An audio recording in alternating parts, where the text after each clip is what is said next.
Howdy, folks. Welcome back. If you're over 40, you're a woman, you probably have what I'm going to describe.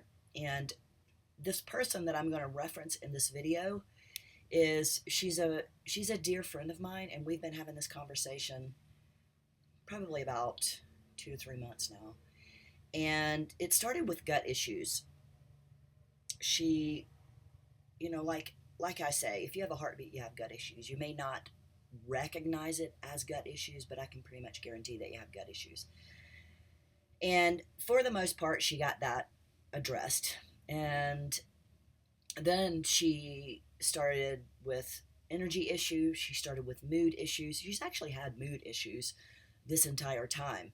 But everything she was describing to me, I suggested that she get her hormones balanced first and foremost, which I'm going to recommend to anyone if you're having the typical issues that most women and even people have over 40, because men need their hormones balanced too.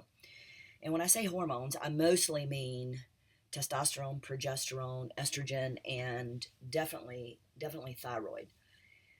So, back to my friend. Her name is Debbie, which that doesn't matter. I know that you guys watching this don't know her, but she, over the course of a couple of months, she kept having mood issues. She got her hormones balanced. I want to say it's been like 5 months now.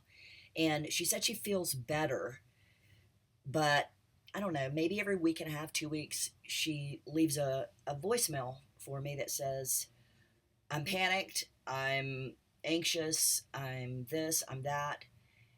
And I lovingly guide her in the direction in which she needs to go by telling her the same thing. And that is, there's three things that we must have fixed. And hormone, thyroid, those two go hand in hand. The HPA axis, which is that gut issue that I was referring to earlier, and that's neurotransmitters. Like I said, she got her hormones balanced. She's good, not only by her lab work, but she feels mostly good. A lot of the symptoms that she was having before, she no longer has. So that tells me we're trending in the right direction along with her lab work.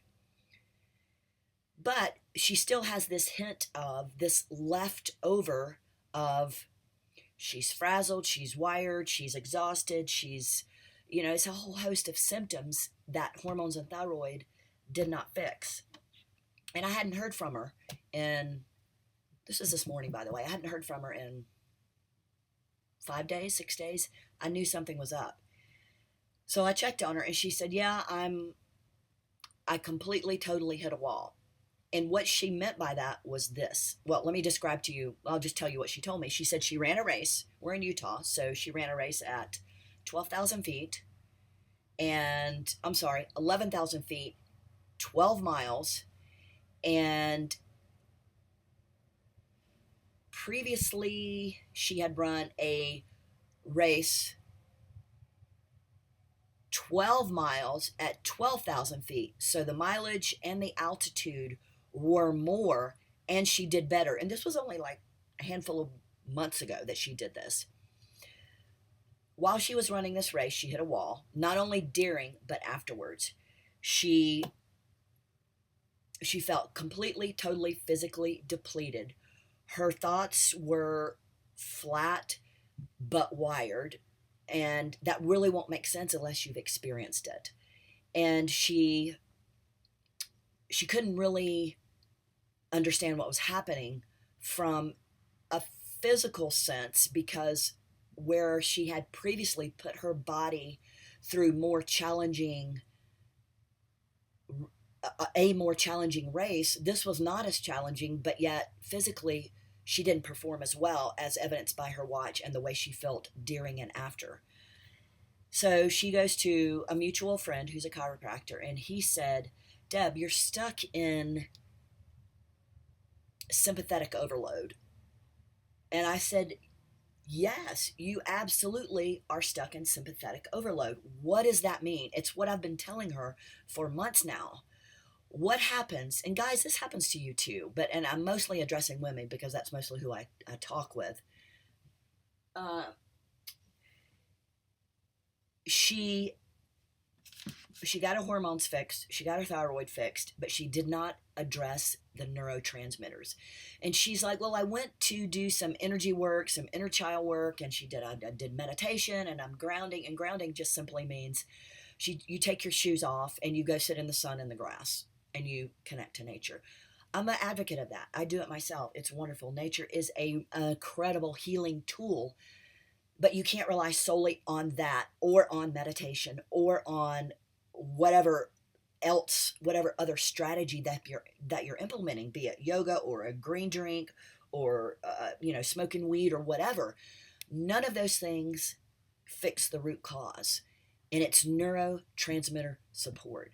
The chiropractor, based on his testing, and what I've been telling her for 2.5, 3 months now, is that she's stuck in a sympathetic drive, and the things that she was doing, things by the interventions that I'm sharing with you, that she was doing, they were putting a band-aid on the real problem.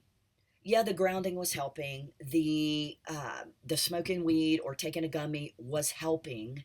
It was settling her in the moment, but the underlying root cause was not being addressed. And that's simply, we have neurotransmitters that power us from not only a physical standpoint, but more so a physiological and chemical and an electrical standpoint. And those neurotransmitters over the course of time, especially if you're under stress, if you have kids, or if you have a stressful job, or if you're trying to cram too many things in a day, or if you're worried about finances, or if you're worried about this, or you're worried about getting fired, if you're worried about getting hired, if you're worried, that depletes your neurotransmitter that supports you in your everyday life and your thought process. And you essentially, you're burning the candle from both ends without repleting anything. And if you're getting hormone replacement therapy, or you're addressing it with hormone replacement therapy and thyroid support, wonderful. That absolutely needs addressing. But it's like you're putting gas in the tank, but yet you don't have spark plugs in the car. And without those spark plugs, the neurotransmitter support, you will not feel good. And I left her just a few minutes ago a very verbose 10-minute message on D. This is what you have to do. If you address your nervous system crash, like Dr. Z said she had, and that other people, including myself, have been telling her that she's been suffering with, she is going to feel better. Is it going to be overnight? Of course not. No way. Once you get these neurotransmitters restored to pre-crash level, you're going to feel amazing, because you've addressed the three systems. You've addressed the hormones and the thyroid. You've addressed the gut, which she did. And then you've addressed the neurotransmitter support.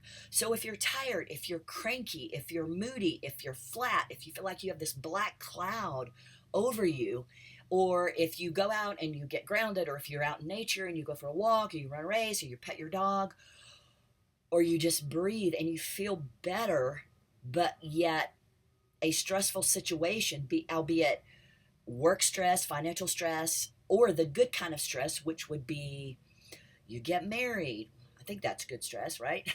Or you run a race. All of those, the latter part of that list is good stress, but your body can't differentiate from that. So it's from the other stressors. So it's still depleting those neurotransmitters over time. And if you don't fill the tank back up, or if you don't replace the spark plugs, you're never going to be optimized, and you're always going to feel like shit, and you're always going to struggle in your head. Even if you get that temporary lift with yoga, with meditation, with going to get adjusted at a chiropractor, or with doing nervous system work or whatever, but you need to replete those neurotransmitters with the neurotransmitter support. And folks, that's as simple as a $10 bottle, multiple $10 bottles of amino acids. That's all neurotransmitters are. Pharmagaba, L-tyrosine, alpha GPC. All of these things work in conjunction to lift your mood and keep you stabilized and elevated.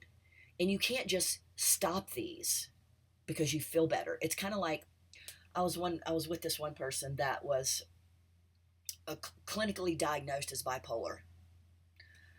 If you know, if you've ever been with a bipolar person, holy smokes, what they do is they're up and they're down and they're up and they're down, and then they get meds and they're stabilized and they feel good. They're like, oh, I feel good, so I'm going to stop my meds, and then they're up and they're down, they're up and they're down. Same thing with this neurotransmitter stuff. You can't just stop it mid therapy. You absolutely can't. You have to wean yourself off. And it's not a matter of take them for a week or two and you get repleted. Maybe 6 weeks, maybe 6 months. Everyone is a little bit different. But people, this can fix your issue.